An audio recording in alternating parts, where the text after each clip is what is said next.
Tonight, we leave the worries of the present far behind. Let the weight of your day melt gently away. You've done enough. You are safe and warm, and it's time now to settle in. Close your eyes if you like, or simply soften your gaze and allow your thoughts to slow down. We're going back in time tonight. Back 500 years to a world lit by candlelight and warmed by hearth fires. A world of simple lives, handmade clothes, and quiet routines passed from generation to generation. This is the world of the Tudors, but not the famous battles or grand palaces. No.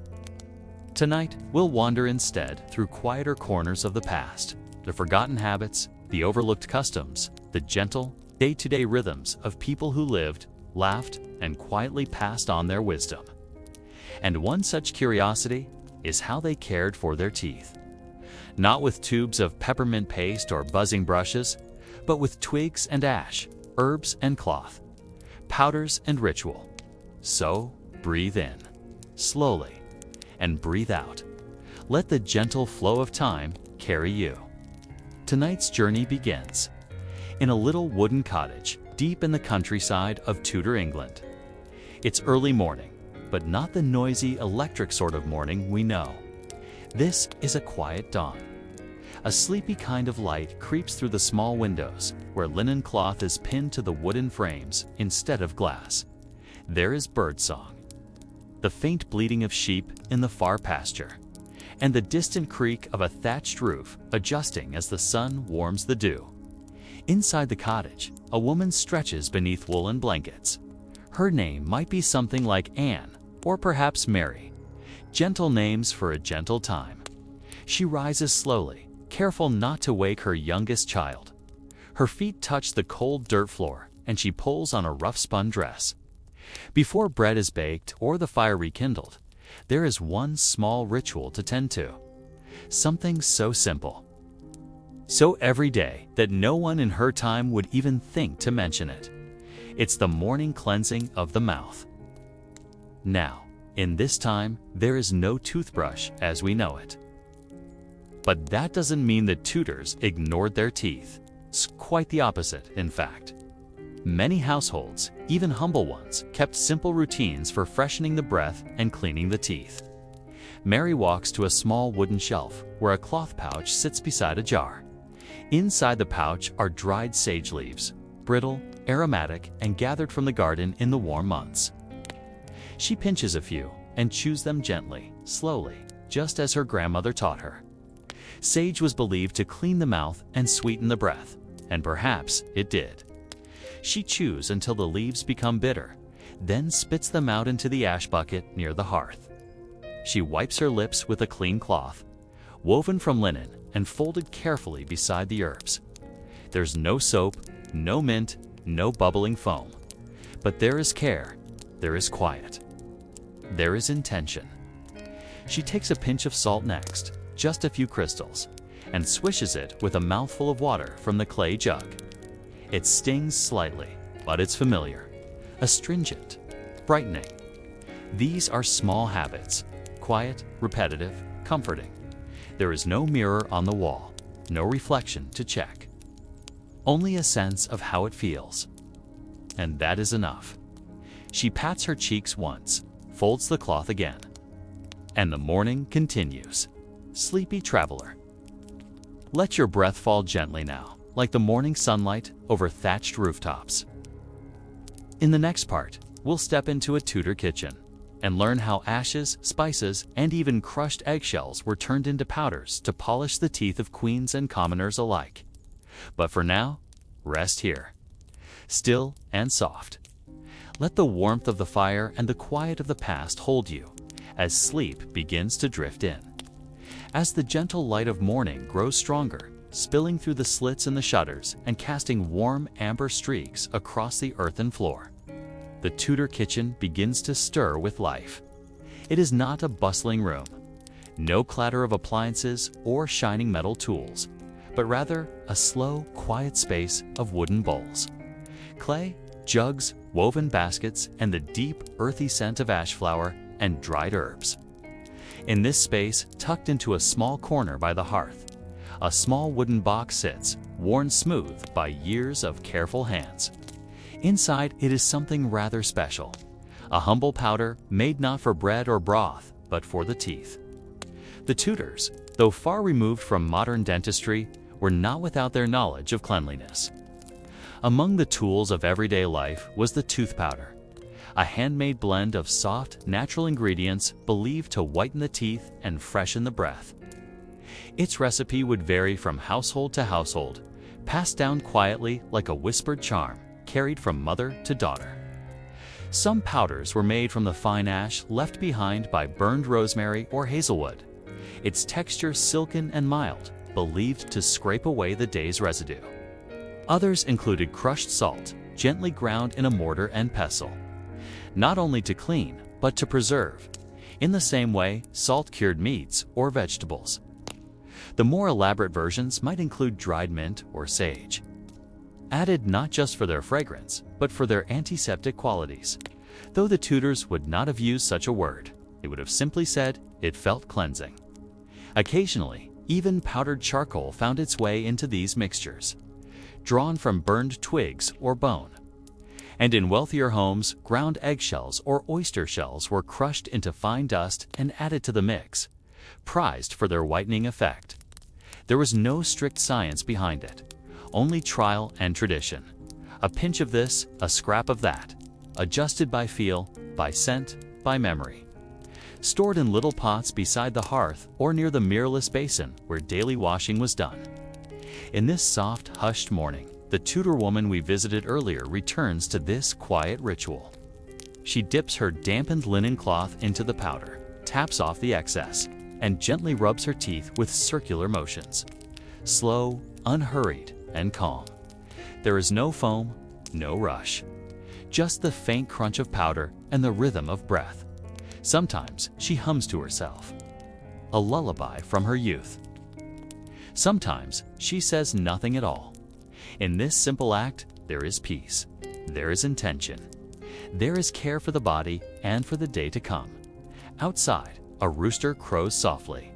The sky is pale and still. In the flickering firelight of the Tudor home, a single moment unfolds.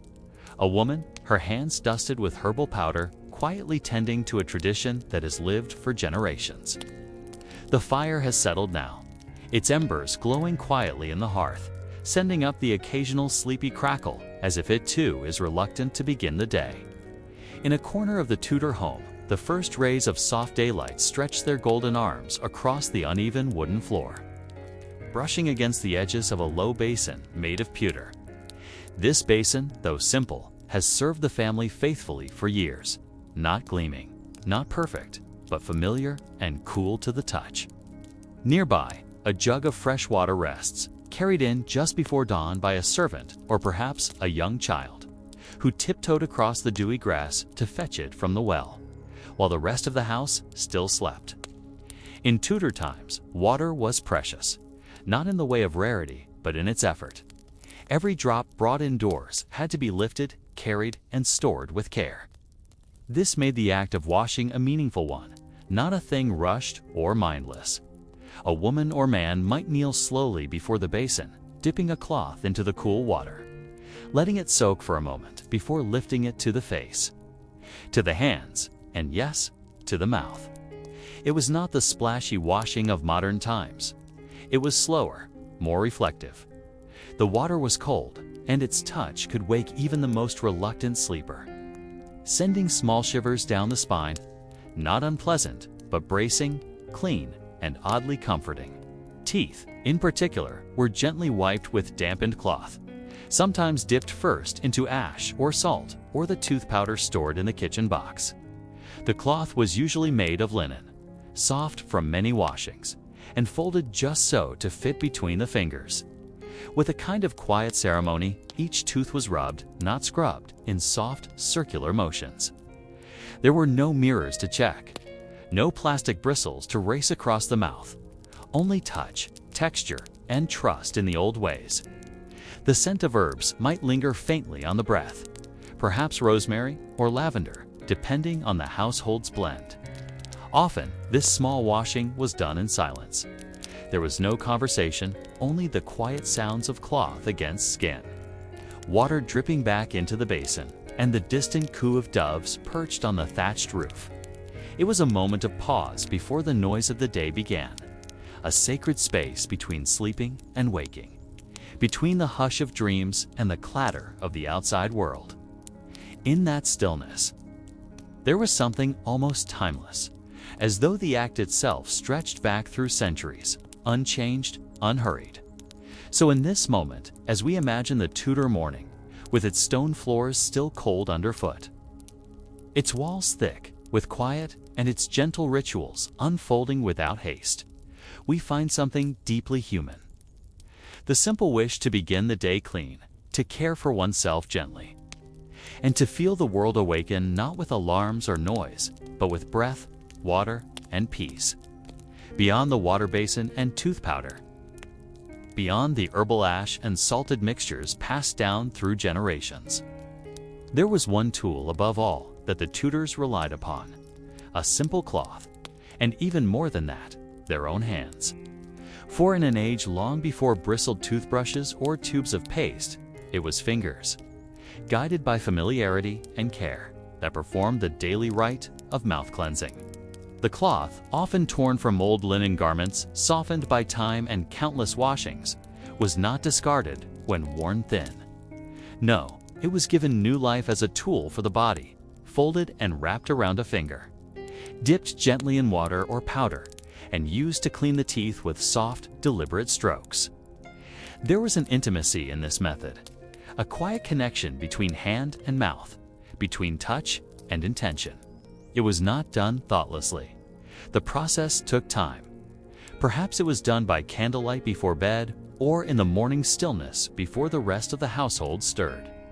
In wealthier homes, the cloth might be embroidered at the edges, repurposed from a finer piece of clothing. In humbler cottages, it was plainer, but no less treasured.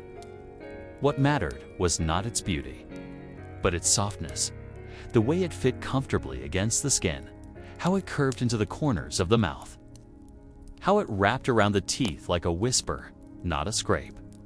Some used the cloth alone. Others added ground salt or herbs for friction.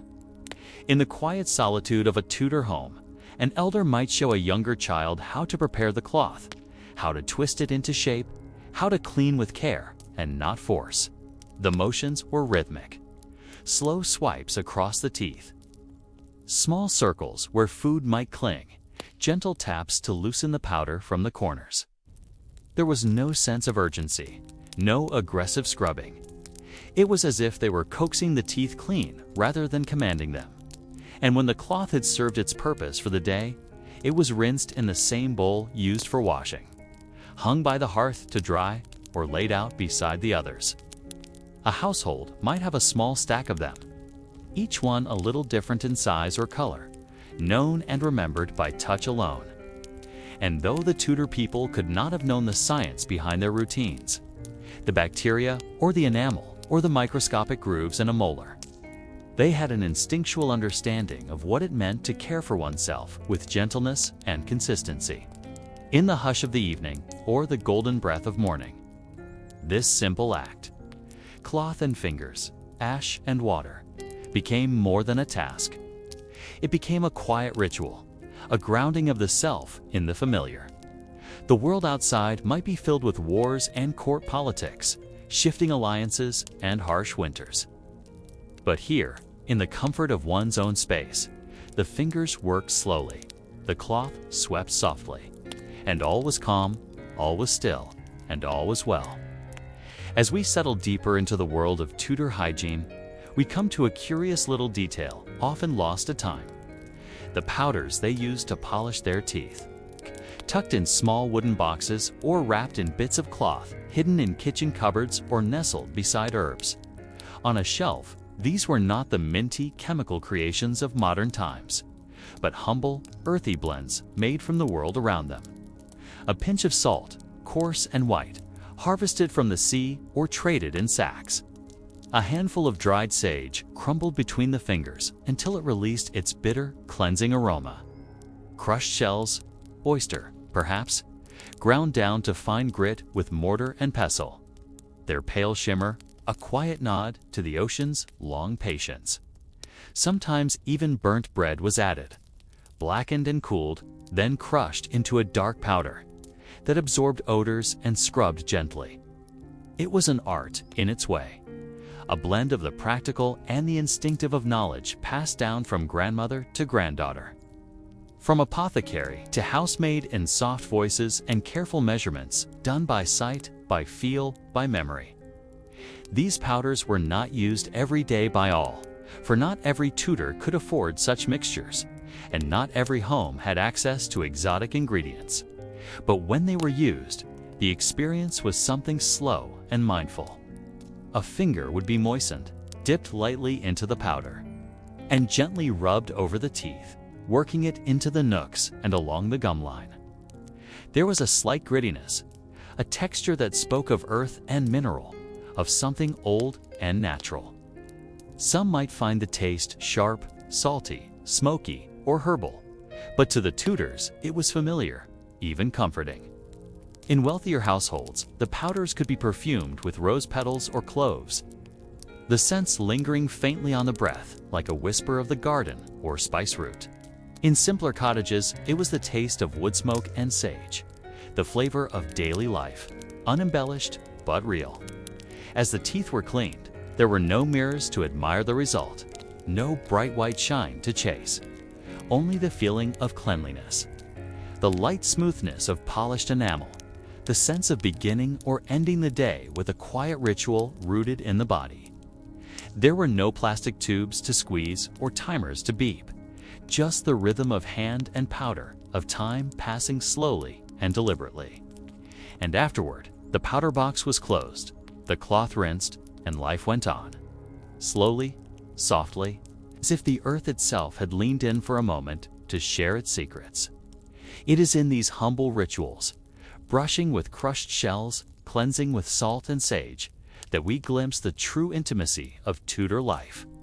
A closeness to the ground beneath them, to the herbs in their garden, to the rhythm of their hands and the knowledge held in their bones. There was no rush, only presence. And in that, a strange kind of peace.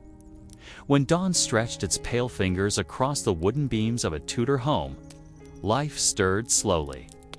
The chill of the night still lingered in the air, and a hush hung gently over the rooms. Before the clatter of pots and the crackle of the hearth, before children's footsteps echoed on worn floorboards or livestock called from the yard, there was a softer moment. The waking breath, the morning mouth. It was here that many Tudors began their quiet rituals of personal care, tending to their bodies with what little means they had, yet always with a quiet sort of reverence. To freshen the breath after sleep was not seen as vanity, but rather courtesy, a mark of respect for the people one would soon speak with, for the day that was beginning. In richer homes, small bundles of dried herbs were kept by the bedside or in the corner of the washstand. Mint, marjoram, thyme, or rosemary. These were rubbed gently between the fingers, then tucked beneath the tongue or chewed lightly to awaken the senses. The act was slow, deliberate. One might sit at the edge of the bed, gazing into the quiet morning light as the flavor unfolded. Herbal, slightly bitter, yet clean and awakening. The scent of mint was especially favored, its coolness a balm to the senses, its sharpness cutting through the heaviness of sleep. In gardens across England, mint grew in thick clusters along the paths and under windows. Its leaves gathered fresh in spring and dried for the winter months. A single leaf, pressed between the fingertips, could lift the spirits. It was not just about the teeth, though the chewing did help, slodge bits from the gums or soothe an aching molar. It was about freshness, about feeling awake, about beginning the day with clarity. Some might follow the chewing with a rinse from a clay cup, filled with water drawn from the well or warmed slightly near the fire. There was no gargling as we know it, but a soft swishing, almost ceremonial. Then, the water was spit into the rushes on the floor. The cloth dabbed once more across the lips, and the day would slowly unfold. There was a gentleness in this routine, an earthy simplicity that mirrored the Tudor way of life. No complicated regimens, no sterile packaging, no industrial flavors. Just herbs gathered by hand, leaves cradled between teeth, water poured from a pitcher, fingers moving with knowledge inherited across generations. It was a morning of stillness, of soft herbal breath and thoughtful movements, and for a few quiet minutes, it belonged only to the person tending to their body in that sacred, sleepy moment between dreams and daylight. In a time before toothbrushes as we know them, before plastic bristles and paste from a tube, the Tudors turned to nature's own tools. Slender twigs, smooth and flexible, shaped carefully into what we might now call toothsticks. These were not crude or haphazard, but chosen with care, often from trees believed to carry purifying or medicinal qualities. Hazelwood was common, as was birch and ash. Their young shoots soft enough to chew, yet strong enough to withstand daily use. The ends were frayed delicately by biting or tapping with a knife, until the fibers separated into a soft little brush, something between a broom and a bristle, a tia, more forgiving. In households across England, such twigs could be found resting by hearths, tucked into aprons, or tied together with twine and hung near the basin. There was a quiet understanding of their purpose. No need for explanation, only use, passed on from elder to child like so many other domestic customs. With slow, circular motions, the frayed end was brushed along the teeth, moving gently across enamel and into the crevices of the gums. There was a rhythm to it. Not hurried, never forceful, a pattern as steady as a heartbeat. Sometimes the twig was dipped into a pot of tooth powder or rubbed against dried sage to add a touch of cleansing bitterness. The flavor was earthy, sometimes slightly woody or herbal, never sweet. But the feeling afterward of a cleaner mouth, a soothed gum, a refreshed breath was its own reward. The motion was almost meditative, a quiet focus in the early light or just before bed, like washing the face or whispering a prayer. And because the materials came from the trees around them, there was something grounding in the act, a physical link to the land itself, as though brushing the teeth was not just a hygienic ritual, but a way of being in harmony with the forest, the garden, the wild growth just beyond the hedgerow. For the poor, a single twig might be used for days, even weeks, until it split or dulled. For the wealthy, a fresh one might be offered each morning, laid out on a cloth beside the washing bowl with a sprig of herbs and a folded towel. But the essence of the act remained the same across classes, slow, rooted, and deeply connected to the world they lived in. To brush one's teeth with a stick plucked from the tree just outside was not a burden or a makeshift solution. It was a way of life, as natural as drawing water or mending clothes. And in those small, quiet moments, before the noise of the day began or as the candlelight flickered low, a Tudor might sit in silence, brushing gently, thoughtfully, closer to the earth and perhaps closer to peace. As twilight faded gently into candlelight, the Tudors turned once more to their quiet rituals, and among them, the delicate preparation of tooth-cleaning powders stood as a small but significant act of care. Long before the glossy sheen of modern toothpaste, the Tudors relied on powders made from the humble and the strange ground cuttlefish bones, powdered oyster shells, crushed salt, charred rosemary, and even dried burned bread. The powders were rough to the touch, chalky and uneven, yet believed to scrape away the debris of the day, polishing the teeth and refreshing the breath. These mixtures were kept in small ceramic pots, sometimes plain and earthen, other times decorated with hand-painted flowers or geometric motifs, tokens of personal health resting quietly on shelves or windowsills.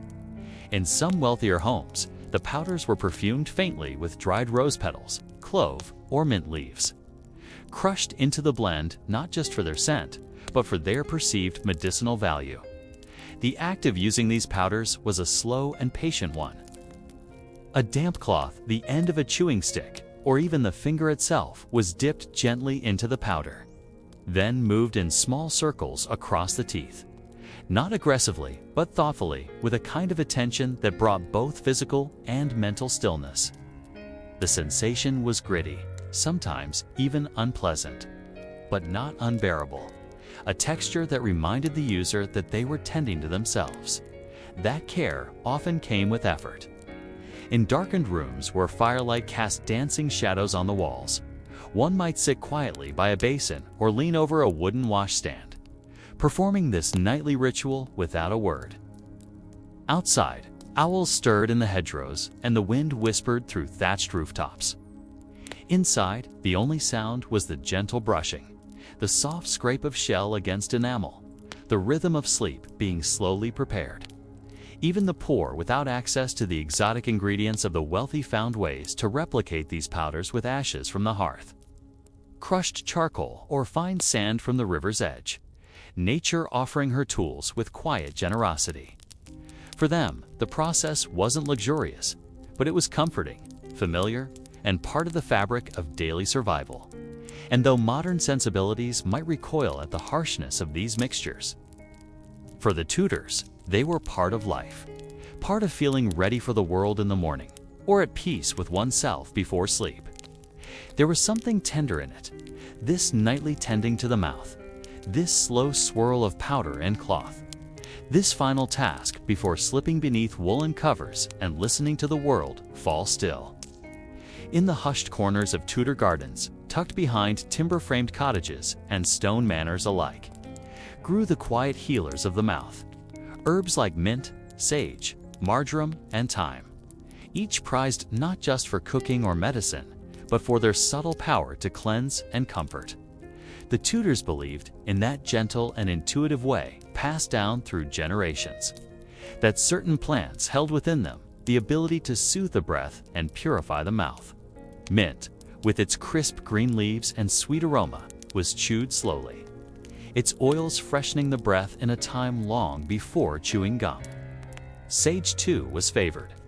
Its soft, dusty leaves were thought to strengthen the gums and ward off decay, especially when dried and crumbled into powder or gently rubbed along the teeth. These were not luxury items, but familiar companions, grown in kitchen plots, tied in bundles, hung upside down to dry from wooden beams where the air was cool and still. When evening fell and the day's final light slipped away, one might see a Tudor reaching for a sprig of mint or a twist of dried thyme. Not in haste, but as part of a comforting routine. The act was simple, almost instinctive. Chewing the leaves slowly, thoughtfully, allowing the natural oils to do their quiet work, or dipping a twig in an herbal infusion before brushing. In wealthier homes, these herbs might be steeped in warm water to create gentle mouth rinses, faintly green and fragrant, stored in stoppered bottles with labels written in fading ink. In simpler households, a few bruised leaves crushed between thumb and finger were enough. And always, there was care, not just for the teeth, but for the whole ritual, the tending of the plants. The gathering of leaves, the soft repetition of a task done not with urgency, but with rhythm and respect. The scent of these herbs filled the air as softly as a lullaby. It was not uncommon for a Tudor to sleep with a sachet of dried herbs under the pillow, not for the teeth, but for peace. In this world where so much was uncertain, these small acts of self-care became anchors. And so as stars rose over chimneys and thatched roofs, and the fire in the hearth sank to a gentle glow, a Tudor might sit quietly, mouth tingling from the mint heart, steady soul soothed by the earth's own offerings, ready at last to sleep. As candlelight flickered against rough-hewn beams and the hush of evening settled like a blanket over Tudor homes, another small ritual found its quiet place: the careful use of the toothpick. Long before the invention of dental floss or modern brushes, the Tudors turned to simple, handcrafted tools to clean between their teeth. And none were more accessible or beloved than the humble toothpick. They were fashioned from all manner of things: smooth slivers of wood, often carved from birch or willow, delicate feather quills, trimmed and dried, and in more refined households, even silver or bone, elegantly engraved with personal flourishes. These toothpicks rested in pockets, hung from belts, or lay tucked inside small wooden boxes, often passed down from parent to child. Not as grand heirlooms, but as part of the rhythm of daily grooming. In the dim glow of firelight, a Tudor might sit quietly after supper, gently drawing a toothpick along the edges of their molars, with a patience born not from vanity, but from tradition. There was a certain quiet pride in this act, not rushed or thoughtless, but slow and deliberate, like stitching a garment or sharpening a blade. The toothpick was never jabbed or forced, but used with light, practiced hands, guided by feel rather than sight. In wealthier courts, nobles might offer one another elaborately decorated picks after feasting, wrapped in embroidered cloths or perfumed with rosewater. In simpler villages, a young girl might strip a twig with her teeth to make her own, just as her mother had taught her, kneeling beside the hearth as wind rattled the shutters.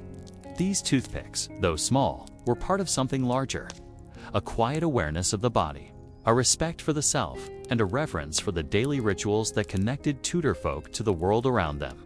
With no mirrors, no buzzing brushes, or sterile rinses, there was instead silence and care, wood and breath, the faint scent of hearth smoke mingling with mint and ash. As the night deepened and animals settled in their pens, a Tudor might tuck their toothpick into a cloth pouch or set it gently on the table beside the bed, a final gesture in a day shaped by simplicity and care.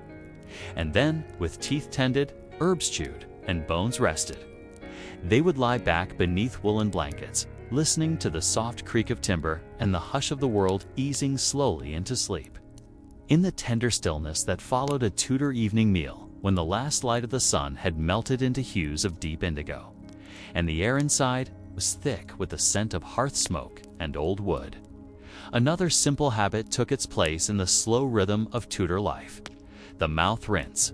There were no plastic bottles lined along shelves, no minty fresh formulas measured in capfuls, but instead, there were bowls of warm water drawn by hand, sometimes gently heated by the fire, and often infused with nature's quiet treasures. A few rose petals, perhaps soaked in a ceramic jug for hours until their soft essence mingled with the warmth, or a handful of sage leaves, known not only for their scent, but for their cleansing, almost sacred properties.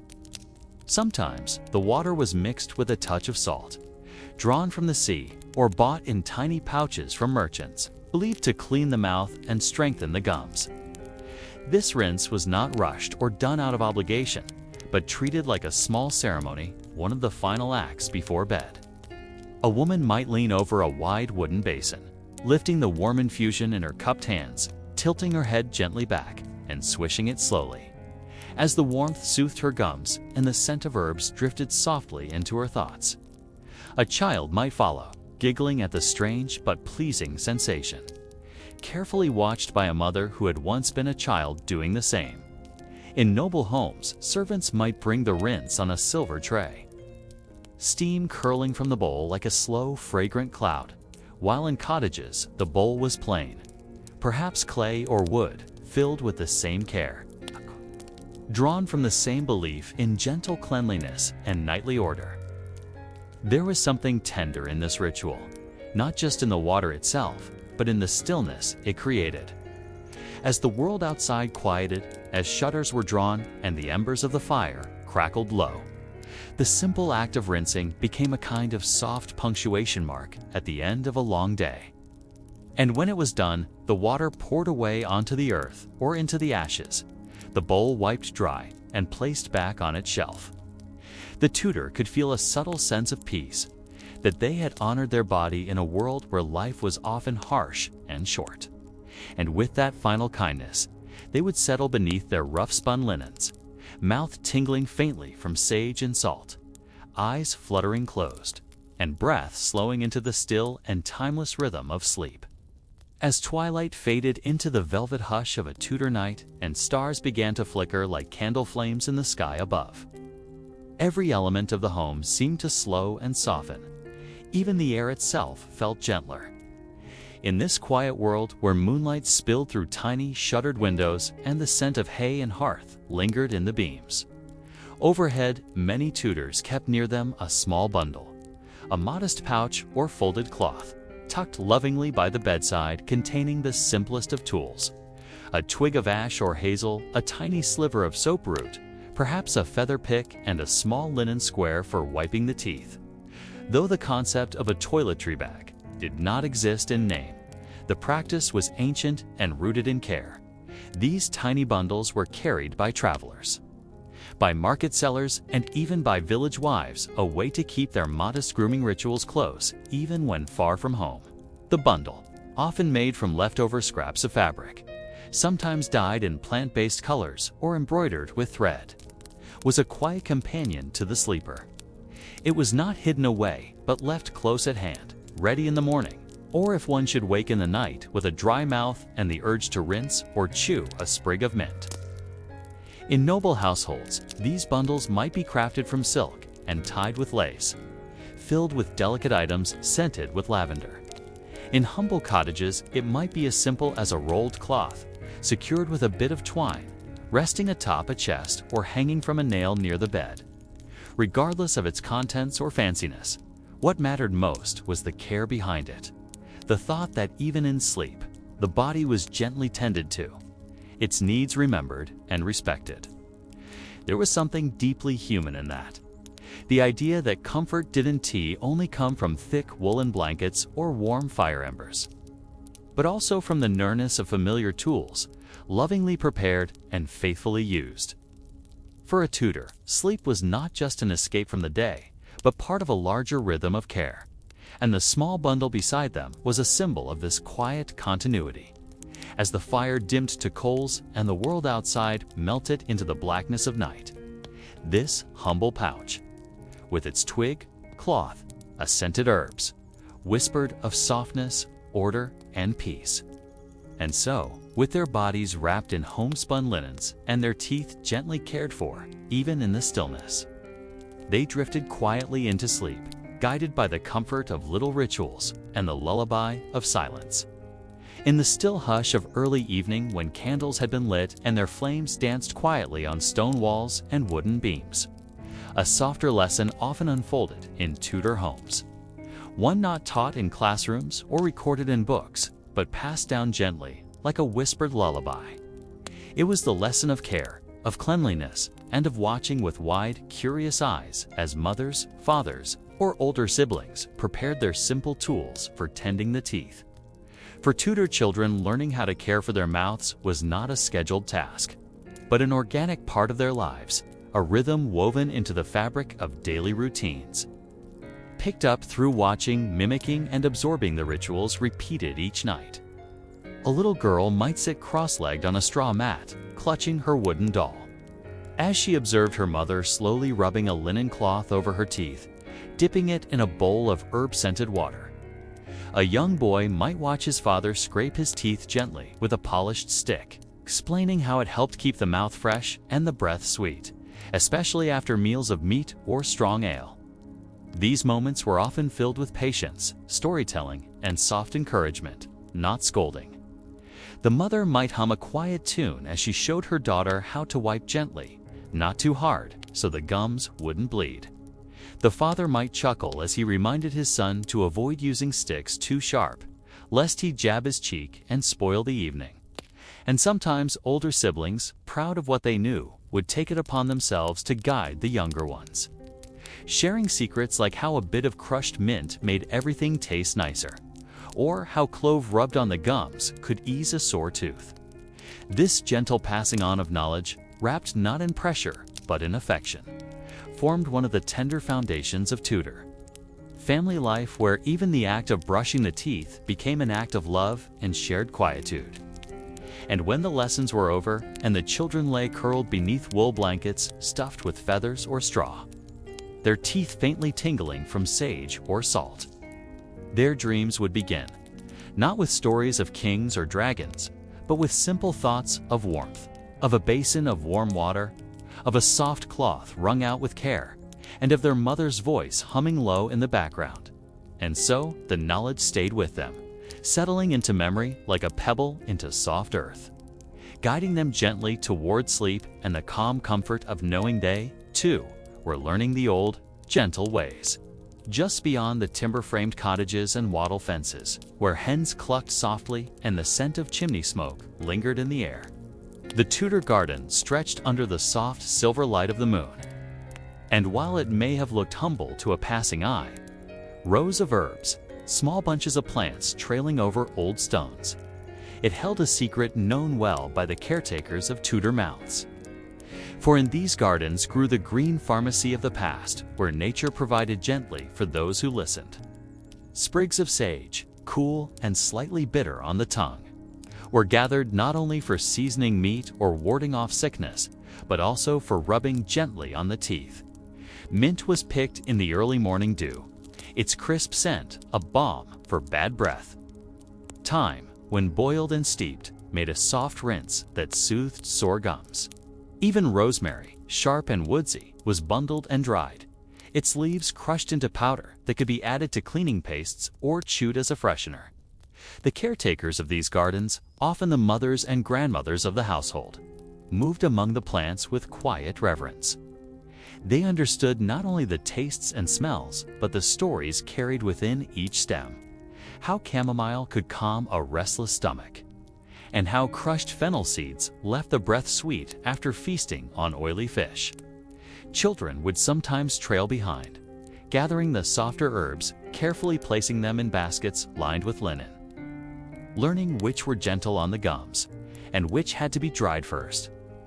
It was a peaceful rhythm, the garden giving, the home receiving, and the cycle beginning again with the next sunrise.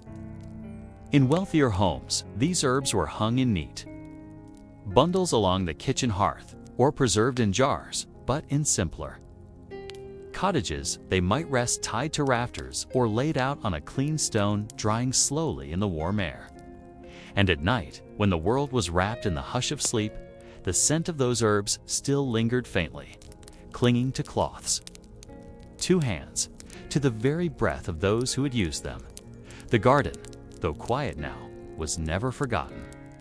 It remained a patient provider, a soft friend to the mouth and the senses. And as the Tudors lay in bed, soothed by the day's final rituals, they carried that green comfort with them into their dreams. The memory of crushed mint leaves of rosemary, steam of sage pressed gently against a tooth, all wrapped in the tender silence of a sleeping world. In a time before pipes and faucets, when water did not flow from walls, but had to be summoned gently from the earth, the act of drawing water from a well was a quiet ceremony in itself, one woven into the tapestry of Tudor life with care and simplicity. As the evening settled like a soft blanket across the village, someone, often the youngest with nimble steps or the most patient elder, would carry a clay jug or a wooden pail to the communal well. The path might be worn with footsteps, lined with moss and shaded by overhanging branches, and the air cool with the scent of damp stone. The well stood waiting, its circular mouth rimmed with lichen and old stories. The bucket lowered slowly into its depths, would creak on its rope as it descended into darkness until it met the hush of water far below. A quiet splash, a pause, and the slow rise of the bucket back into light. This water, drawn with care, was more than just a necessity. It was the source of cleansing, not only for bodies, but for breath and teeth as well. In wealthier homes, it might be warmed slightly over the hearth and poured into basins lined with pewter or earthenware. In humbler cottages, it was used just as it came, crisp, cool, and pure. A linen cloth might be dipped into it, then gently wrung out before being used to rub along the teeth or cleanse the gums. The water might be infused with herbs picked earlier in the day, mint, sage, or chamomile, left to steep until it carried their fragrance like a memory, soft and fleeting. Some would rinse their mouths slowly, letting the water swirl and settle, not just for cleanliness, but as a kind of meditation. It was not a rushed task. It was one that brought stillness, a pause, a moment of awareness. And once the water had been used, it was poured quietly away, back into the earth or onto the garden path, as if returning a gift to the soil that gave it. The jugs were placed beside the door, ready for morning, and those who had taken part in this gentle ritual would retreat to bed, their breath cooler, their mouths tingling faintly with mint or salt. The world grew quieter still, and in that hush, the memory of the well, deep, dark, and always giving, lingered like a lullaby sung without sound.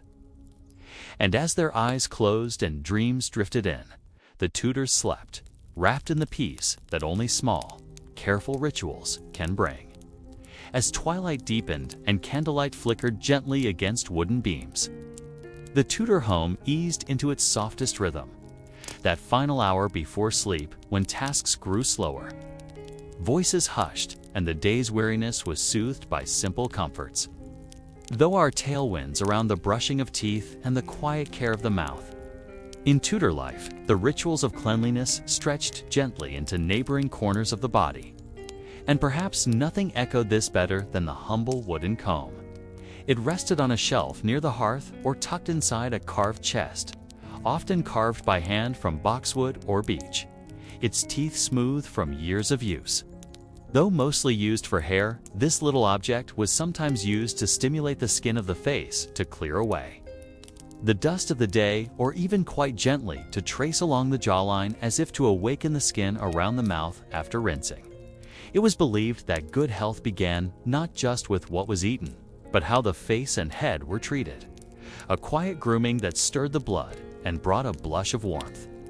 After brushing the teeth with sage or wiping the tongue with a salt cloth, a person might slowly run the wooden comb through their hair or along the nape of the neck, calming the nerves as the body prepared for sleep. It was a tactile ritual, soft and repetitive, the comb drawing through, again and again as firelight danced upon the walls. And it wasn't just for beauty or neatness. It was part of a rhythm, part of the way the Tudors returned to themselves at day's end. Some would hum as they combed, or whisper prayers, or simply sit in silence, letting the moments stretch like warm honey. The comb, like the herbal rinse or the linen cloth, was more than a tool. It was a bridge between body and rest, between waking and the gentle descent into dreams. And when the comb was placed back in its drawer or wrapped in cloth for safekeeping, there remained a sense of quiet order. The teeth had been brushed, the breath sweetened, the face gently stirred. And with the world now dim and soft, the only thing left was to lie beneath woolen blankets, close the eyes, and let sleep arrive. Slowly, like mist across a meadow, until the night embraced every part. As the coals in the hearth dimmed to a gentle glow and the room filled with the quiet sighs of nightfall, Tudor families often found themselves gathered for a final moment of stillness. Whether in grand manors or modest thatched cottages, it was common to sit for a time by the fire before retiring. This wasn't a time for chores or hearty discussion, but for reflection, the sort of low-spoken comfort that comes at the end of a long day. In those golden moments, even the simple act of speaking carried a softness. Voices were low, words chosen carefully, and in many ways, the care they had taken with their mouths, brushing with sage or rinsing with mint water, made those quiet conversations feel all the more intimate. In Tudor thought, the mouth was not just a tool for eating and breathing. It was the gateway of truth, a sign of virtue, even a reflection of one's spirit. A clean mouth meant not only freshness, but purity of thought, of heart, of social respect. Parents might teach children not just how to clean their teeth, but how to speak gently, how to listen, how to let their words land like feathers, not stones.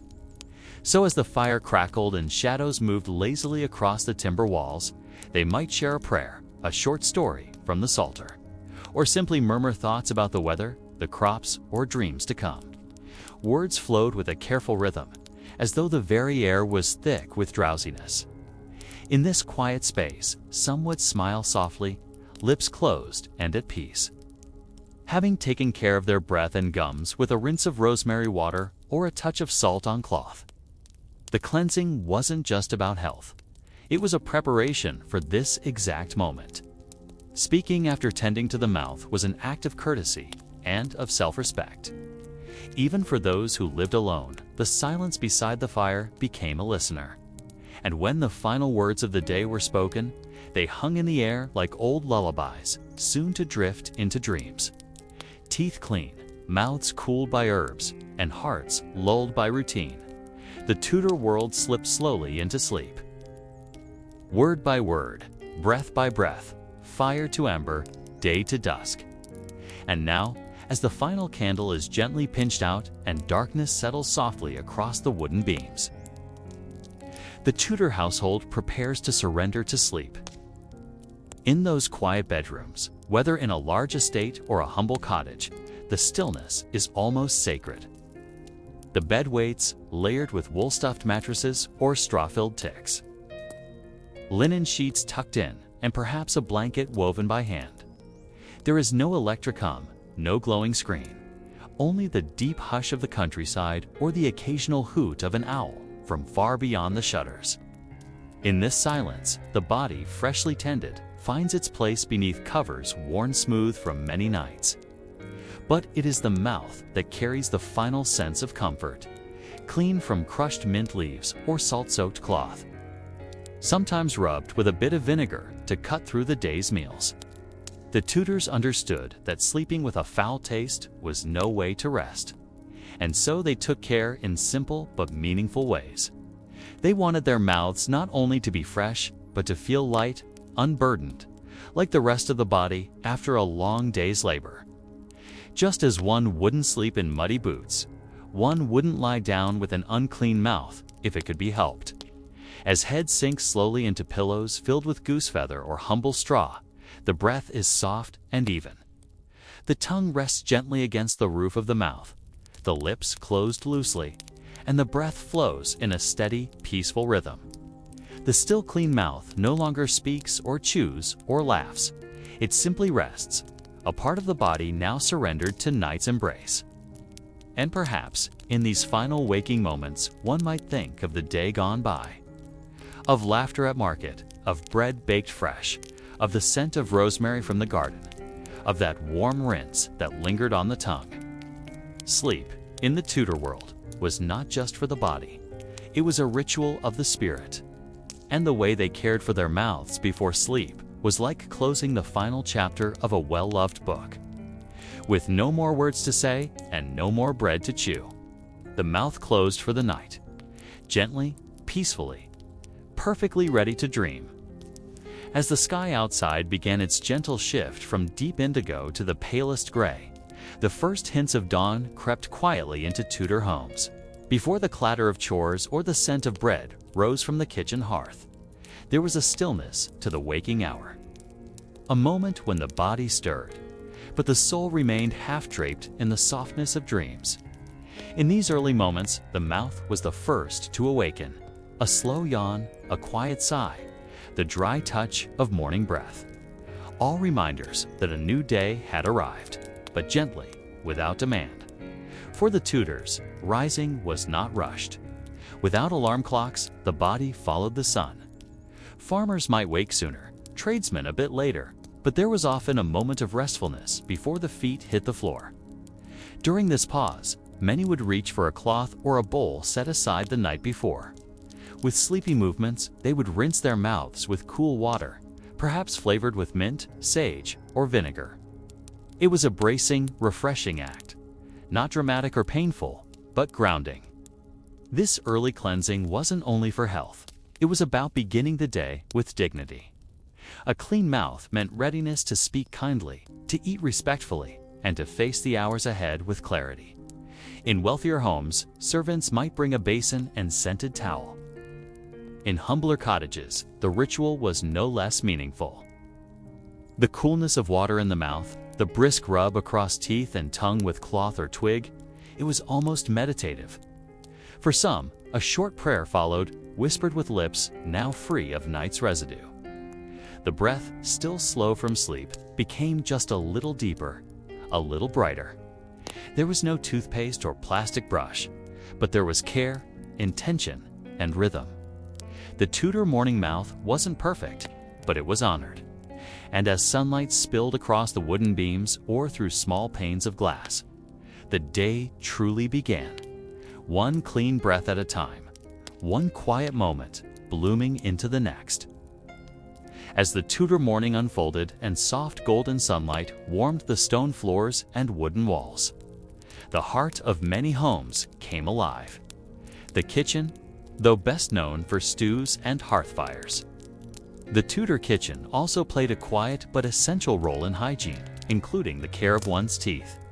You see, for a Tudor housewife or apothecary, keeping a clean mouth was not only a matter of daily comfort, it was a small, ongoing act of health, dignity, and tradition.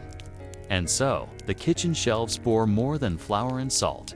Nestled among bunches of dried herbs and bundles of roots were curious little ingredients meant to polish, soothe, and cleanse the mouth. Tooth powders were a common solution, made by hand in the stillness of morning or prepared in batches to last the week. Crushed charcoal, finely ground salt, dried mint, and sometimes even powdered rosemary or sage, all mixed together in small wooden bowls.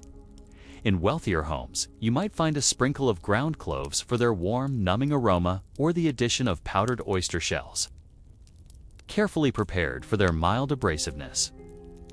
These powders were not scented in the way we think of modern mints or pastes, but they carried the earthy smell of the garden, the forest, and the sea. And two Tudor sensibilities, that was purity itself. A soft cloth or a chewed end of a willow twig served as the brush. With gentle circular movements, the powder was applied to the teeth, rubbed along the gums, and carefully wiped away. There was no mirror, only the memory of how it should feel. Smooth, fresh, tingly with salt and herb. No part of this ritual was rushed. It wasn't medical, and it wasn't vain. It was care, quiet, humble care. To take time in preparing one's breath and smile for the day ahead was a form of respect. For oneself, for one's neighbors, for the food to be eaten, and for the conversations to be shared. And once done, the powder was returned to its little jar, perhaps sealed with wax or a cork stopper, and placed gently back among the other household treasures. The cloth was rinsed in a basin, and the smell of mint lingered faintly on the fingers. A Tudor kitchen was full of hard labor, yes, but it was also a sanctuary of old knowledge, where the boundary between food and medicine, between health and habit, was beautifully blurred. And so, as the house stirred into its full waking rhythm, the mouths that would speak, sing, taste, and smile throughout the day were already tended with thoughtfulness, one handful of herbal powder at a time. As the sun rose higher over the thatched roofs and cobbled lanes of Tudor towns, the soft hum of daily life began to spread from door to door. Among the more curious corners of the village, often nestled between a baker's shop and the cooper's stall, stood the humble apothecary, a place where health, herbs, and homemade remedies quietly met. Though smaller than a nobleman's pantry and far simpler than a modern chemist, this tiny shop held an aura of quiet authority. It was not just where aches were soothed and coughs were treated. It was where many Tudors turned for the secrets of oral care. Inside, the air was cool and slightly musky, thick with the scents of dried lavender, bay leaves, and myrrh. Wooden shelves lined the walls, each one stacked with glass bottles, earthen jars, and small bundles wrapped in parchment. Behind the wide oak counter stood the apothecary, part herbalist, part healer, and part historian, someone who knew not only which roots to boil, but which powders might make the breath sweet or the gums less tender. There was no rush inside these walls. Conversations happened in hushed tones, and each drawer was opened with reverence, as though the plants and minerals within were sacred in their own right. When asked about teeth, the apothecary might offer a mixture of crushed fennel seeds and anise for a fragrant rinse, or perhaps a carefully weighed blend of dried sage, salt, and powdered burnt bread for a cleansing scrub.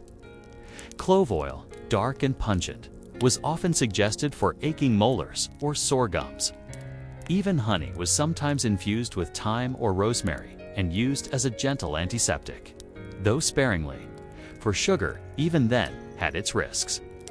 Those who could afford it might leave with a small sachet of tooth-cleaning powder tied in linen, a bundle of green twigs from sweet-smelling shrubs, or a tiny bottle of vinegar steeped with cinnamon bark. The apothecary gave more than items.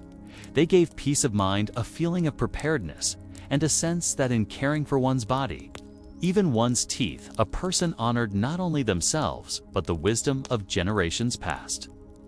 And so, as the Tudor day marched forward and footsteps echoed down muddy lanes, some walked home with a bag of flour or a loaf of bread, while others clutched a small jar, heavy with crushed sage and hope. In a world without dentists or toothpaste tubes, the apothecary stood as a quiet guardian, ensuring that even the simple act of a morning rinse was part of something ancient, thoughtful, and deeply human. Far beyond the village green and cottage hearths, nestled within the towering stone walls and embroidered corridors of palaces, the world of the Tudor elite moved at a different pace, a rhythm laced with formality, ritual, and grace. In the court of Henry VIII, or under the elegant gaze of Queen Elizabeth I, appearances were more than habit. They were politics. And a clean, sweet smile was a quiet weapon in the game of power, persuasion, and charm. Behind every jeweled gown and polished slipper was an entire routine of subtle hygiene and tooth care. Though seldom spoken of in public, was not ignored. Each morning, before the courtiers dressed in layers of silk and lace, before they stepped into the presence chamber or strolled among rose gardens and whispering tapestries, preparations were made in private. Servants, often discreet and highly trained, laid out bowls of rosewater, delicate linen cloths, and herbal concoctions. For those in the Queen's favor or under the King's watchful eye, a tooth-rinsing routine was as ceremonial as a knight's armor, a quiet form of self-polishing. The rinses used were fragrant, not just functional: distilled mint, rose petals steeped in vinegar, or a gentle brew of sage and thyme, all chosen not only for their cleansing qualities, but for the breath they left behind, soft and fresh. The water might shimmer in the light, caught in silver goblets or glazed pottery bowls, held delicately as courtiers swished and spat discreetly, their faces calm, their motions practiced. Toothpicks, often made of bone, ivory, or fine wood, were used with subtle elegance, more gesture than grit. Some were scented, others engraved. They were not tools of discomfort, but tokens of refinement. Queen Elizabeth herself, known for her meticulous appearance, reportedly used a paste of honey mixed with burnt alum and clove. It was said to leave the mouth perfumed and the breath sweetened, though at a cost. For behind her famously pale smile, decay often lurked, hidden beneath layers of powder and grace. Yet even in this, there was beauty. The effort, the intentional ritual of tending to the body with dignity, became part of the court's culture. Clean teeth were not just about comfort. They were symbols of control, of luxury, and of one's place in the grand order of things. And so in rooms filled with music and murmured plans, as courtiers laughed behind fans and lovers exchanged glances, beneath stained glass windows, the scent of mint or myrrh sometimes floated on the air, a silent trace of the morning escare. The royal smile, framed in velvet and gold, had been gently prepared not only to dazzle, but to endure. Another thread in the intricate embroidery of Tudor life.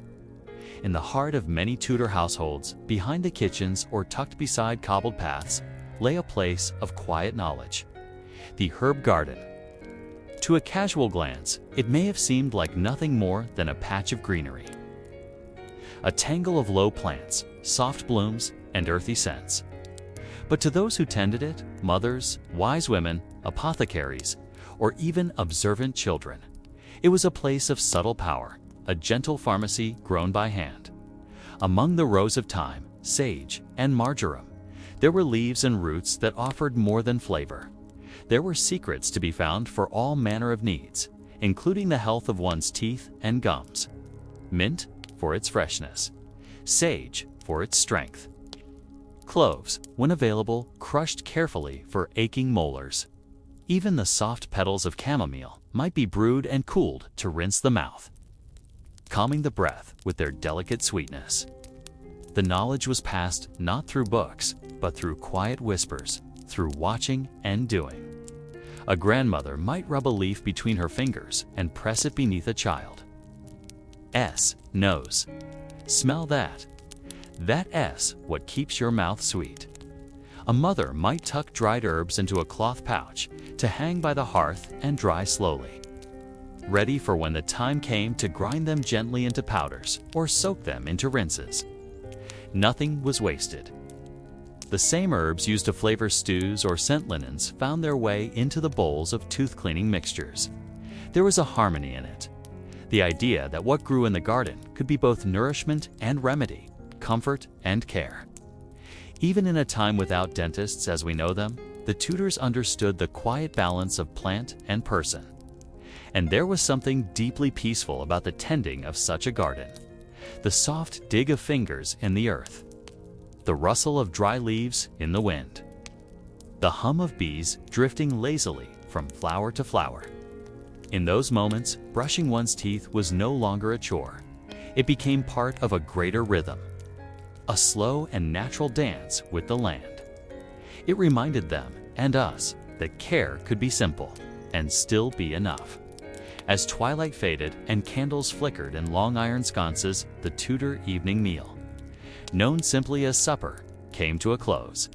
Whether in a grand hall filled with conversation or a modest cottage shared by family, there was a quiet moment that followed.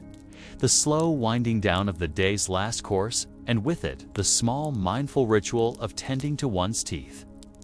Among the more refined classes, the gentry, the merchants, the literate scribes, the act of post-meal tooth cleaning held its own quiet formality. With no toothbrushes in the modern sense, the preferred tools were often made by hand.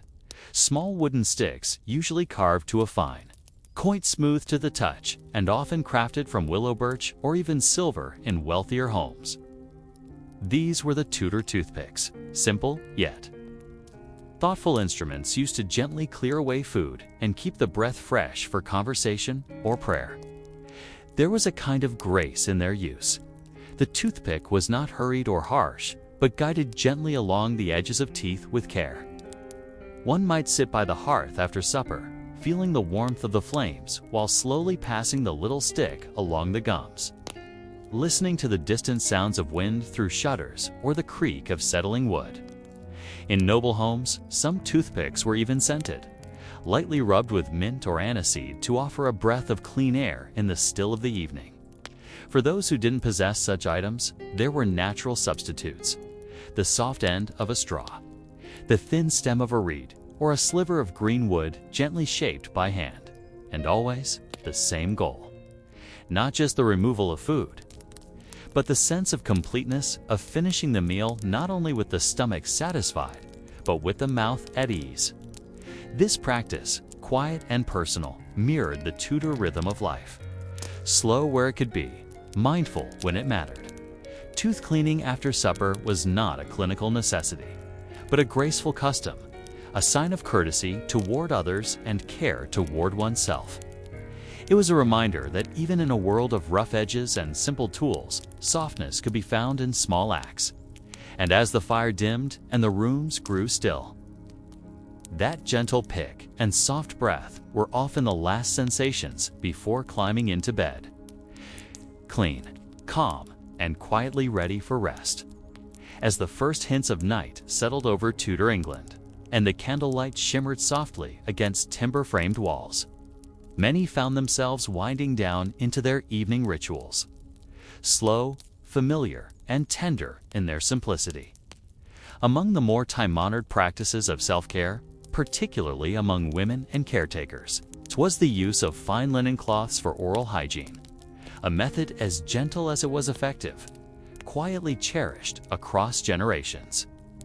Unlike the rigid bristles of modern brushes, the Tudor solution to polishing teeth lay in the supple folds of linen, carefully woven by hand, often by the very women who used it. These cloths, soft yet strong, were prized for their versatility. Some were old handkerchiefs, softened by years of wash and wear, while others were cut purposefully from bolts of cloth and set aside in small wooden drawers or carved chests near the hearth. Always clean, always handled with care. In the evening, especially after meals or before bed, one might take this simple cloth, wrap it around a finger, and dip it into a small bowl of herbal mixture. Sometimes this was salt, other times a powdered blend of sage, rosemary, and dried mint, crushed gently with a pestle in the kitchen or apothecary corner.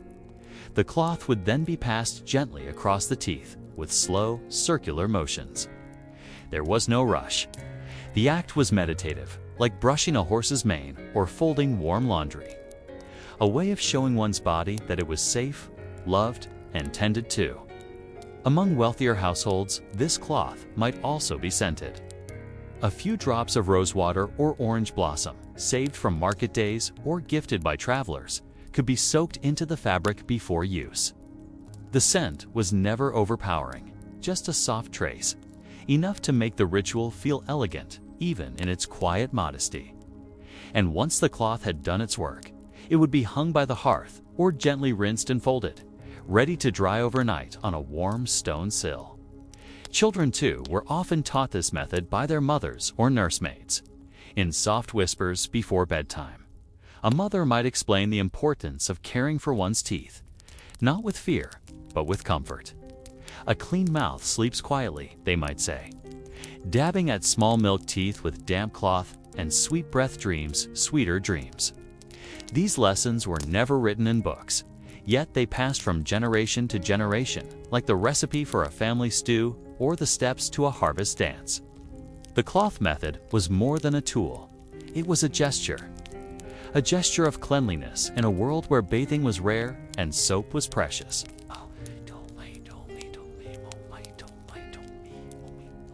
Predictable world.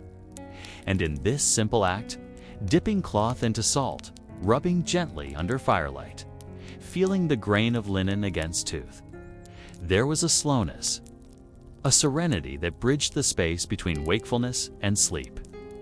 In the stillness of a Tudor night, while chickens rustled in coops and the last ember in the hearth began to dim, the soft touch of linen and the subtle scent of herbs marked the final chapter of the day. And for many, it was enough. Enough to smile, enough to rest. Enough to close one's eyes and drift peacefully into the safe, forgotten quiet of slumber. As shadows deepened across the thatched rooftops of Tudor villages and the chimneys sent their last wisps of smoke curling into the twilight, there remained in many homes, tucked near the garden gate or along the outer edge of the hedgerow, a woman whose knowledge of plants and healing stretched back generations. Known not formally as doctors, but often as wise women, these figures were the quiet guardians of natural remedies. And among their many gentle arts was the use of herbs to maintain a clean and healthy mouth. Unlike the ornate courts of Henry or Elizabeth, where servants prepared clove-studded pastes in gold dishes, these women worked with what nature gave them.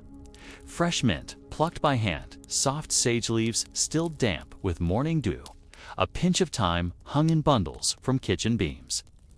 Their understanding wasn't read from books, but learned from seasons, from soil, from mothers and grandmothers who walked the same crooked paths before them. In their care, herbs were never harsh or bitter. They were calming, cooling, meant to soothe rather than sting. Mint leaves, gently bruised with a wooden spoon, were often rubbed directly onto the gums to freshen the breath and ease swelling. Sage, thought to sharpen the senses and preserve youth, was dried and crushed into powder, then blended with salt to create a mild cleansing mixture. This sage-salt blend, when dabbed onto a linen cloth or mixed with warm water for rinsing, gave a soft, earthy taste, almost like being kissed by the forest floor after rain. Sometimes, the wise women would boil water with rosemary sprigs and pour the infusion into ceramic jars. This fragrant rinse was believed to purify the mouth and calm the spirit, and those who used it often spoke of the comfort it brought, not only to their teeth, but to their tired minds. A simple swish before bed, under the watchful stars, could feel like a sacred act, a small but meaningful ceremony of care. Children, wary of the bitterness of some herbs, were given gentler mixtures. Rose petals soaked in rainwater or chamomile tea cooled on the sill. The wise women made sure their brews were never too strong, always just enough to nurture. They would whisper little rhymes as they worked, songs to make the child giggle, verses that hinted at old forest spirits and healing winds. These songs, like the herbs themselves, lingered long after the candles were snuffed. And in this tradition, blending earth's gifts with tender hands, the Tudors found a natural rhythm to their self-care. There was no division between health and home, between healing and hearth. Everything was connected. The herbs in the garden, the teeth in one's mouth. The stories passed on while grinding mint by firelight. Even now, if one listens closely to the soft rustle of drying leaves or the creak of old wood, it feels as though those voices still hum in the background, reminding us that care doesn't have to be costly, and cleanliness doesn't require noise. Only time, only touch, only the quiet wisdom of those who once knew how to turn simple plants into peace. And as the fire fades and the room settles into the embrace of darkness, the memory of those wise women and the soft taste of mint upon the tongue gently carries. U.S. towards sleep like a leaf drifting on a still stream beneath a starlit sky. In the slow, quiet rhythm of Tudor life, where the rising sun was greeted by roosters and the evening hush was filled with the distant chime of a church bell, there was something deeply comforting about repetition. In a world without alarms, electric lights, or noisy clocks, people anchored themselves in daily rituals, and among these, the humble acts of grooming held a special place. They were quiet, slow, and deeply personal, and this included the simple yet important care of one's teeth. Though toothbrushes as we know them today were still decades away from entering everyday English homes, many Tudors did have a curious little item called a toothstick, often carved from soft, splinter-resistant wood like willow or birch. These slender sticks were not much larger than a quill. At one end, they were sometimes frayed by hand or chewed until the fibers splayed gently, forming a sort of natural brush. At the other end, the tip might be carved into a point, used not unlike a modern toothpick to gently dislodge stubborn remnants of food. These toothsticks were carried by those who could afford them, slipped into leather pouches or tucked behind belts, not as status symbols, but as practical tools. They were reused carefully and sometimes even scented by soaking the tips in herbal oils.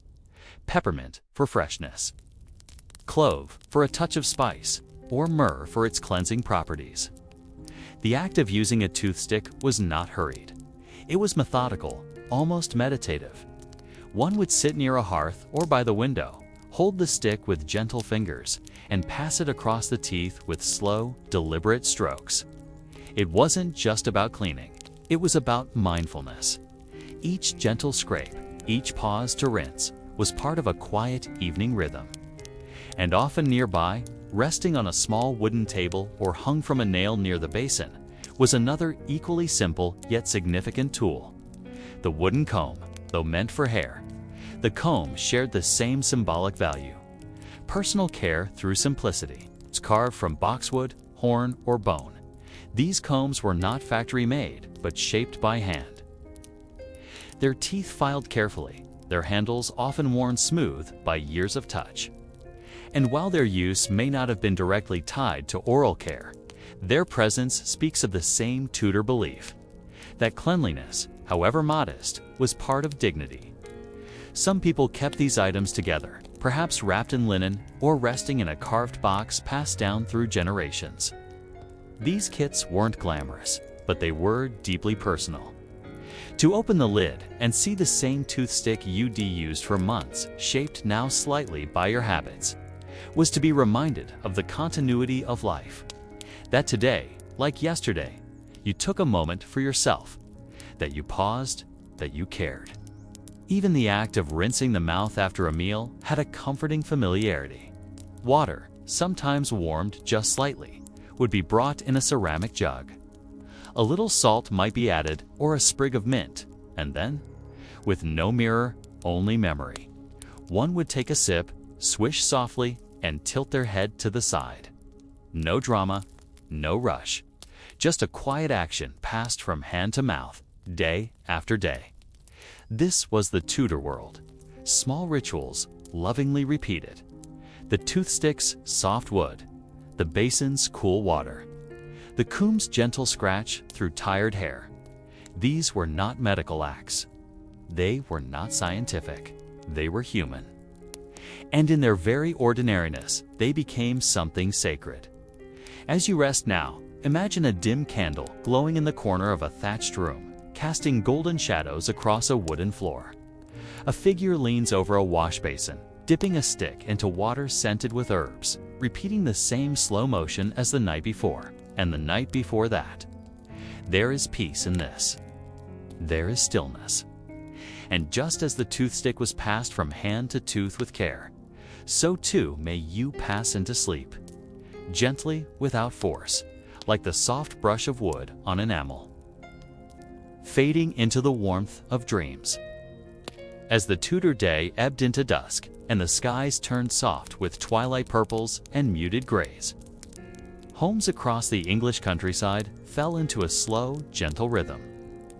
The fire crackled softly in its hearth, casting long shadows along timber walls, and the scent of herbs, faint, earthy, familiar, lingered in the air like a memory. In those final waking hours, before bed, linens were drawn and shutters closed. Many Tudors turned to small routines that signaled the end of the day. Among these was a curious, comforting practice: the use of herbs and ashes for cleansing the teeth. Though modern toothpastes were still far in the future, Tudors were not strangers to the idea of freshening the mouth or polishing their teeth.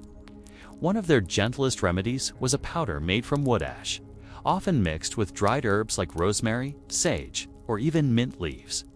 These herbs were carefully dried by the hearth or on hooks in the rafters, then crumbled into fine, fragrant dust.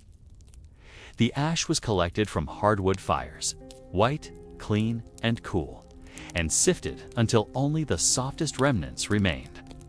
Together, they formed a simple, natural powder that was gently rubbed onto the teeth using a finger, cloth, or the tip of a toothstick. There was no foam, no flavoring, no artificial sweeteners, just a soft, dusty texture and the faint, forest-like scent of herbs.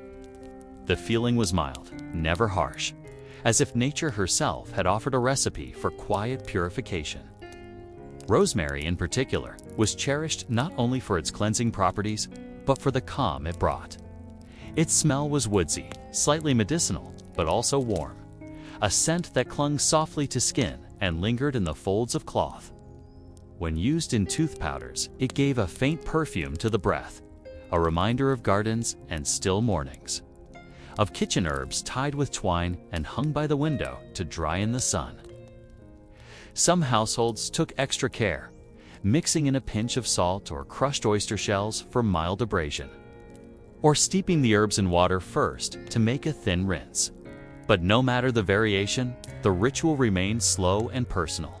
There was no pressure to whiten or perfect the smile, only a quiet effort to be clean, to honor the body with care, to end the day as neatly as it began. And while we often imagine Tudors as harsh or dirty by modern standards, the truth is more nuanced. In their own way, with the tools they had, they sought a kind of harmony between body and nature, using the elements around them not only for survival, but for comfort. Their powders and pastes were born of earth and flame, of leaf and wood, and in this alchemy there was something beautifully human. Imagine, if you will, a small wooden bowl beside the hearth, filled with a soft gray powder, a few green flecks of rosemary still visible among the ash. A woman dips her fingers in, carefully rubbing the mix along her teeth. She is unhurried, thoughtful.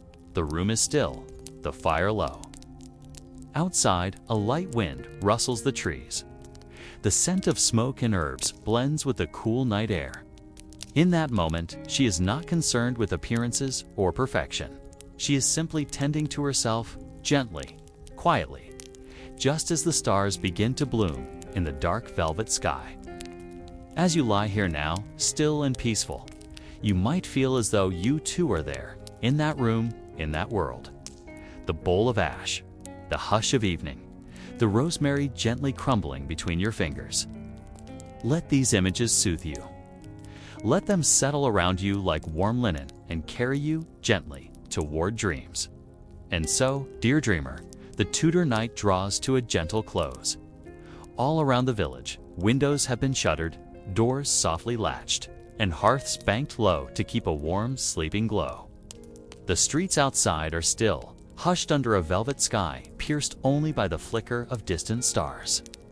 You can almost hear it now, the soft creak of old beams saddling, the quiet sigh of a straw mattress accepting the weight of a weary body, the rustle of linen as someone turns beneath a woolen blanket. Sleep, in its slow and inevitable rhythm, begins to blanket the Tudor world. In one quiet chamber, lit only by the flickering flame of a tallow candle, a woman sits at the edge of her bed. She leans forward, dipping her fingers into a small clay pot, perhaps containing a rinse of rosemary water or a pinch of sweet-smelling ash. There is no mirror, no rush, no vanity. Oh, just a moment of peace, a final cleansing, a ritual not of performance, but of care. She swishes the herb-infused water gently, then wipes her mouth with a folded cloth. Her motions are unhurried, thoughtful. Around her, the room is soft with shadows. The air is tinged with lavender from a sachet hung near the bed frame, a familiar fragrance tied to dreams. On the floor, beside her slippers, lies the wooden bowl she used earlier to mix crushed sage with salt. A toothstick rests beside it, worn smooth with time and softened by many evenings like this one. With the candle now burned low, the woman stands, exhales slowly, and pulls the blanket over her shoulders. She lowers herself into bed with a deep and familiar sigh. The sound of a distant owl echoes softly beyond the shutters, like a lullaby from the woods. And then, with a final glance toward the dying flame, she pinches out the light. Darkness fills the room now with fear, but with calm. The blackness is comforting, like a warm quilt of silence. There is no artificial hum, no blinking screens, no noise of distant cars. Only the rhythm of breath, the softest creaks of timber, and the deep, enveloping hush of night. In this last moment before sleep, the Tudor soul gave thanks not always in words, but in the stillness, in the care for the body, in the way water was poured and herbs were gathered. Cleanliness was not perfect, but it was sacred.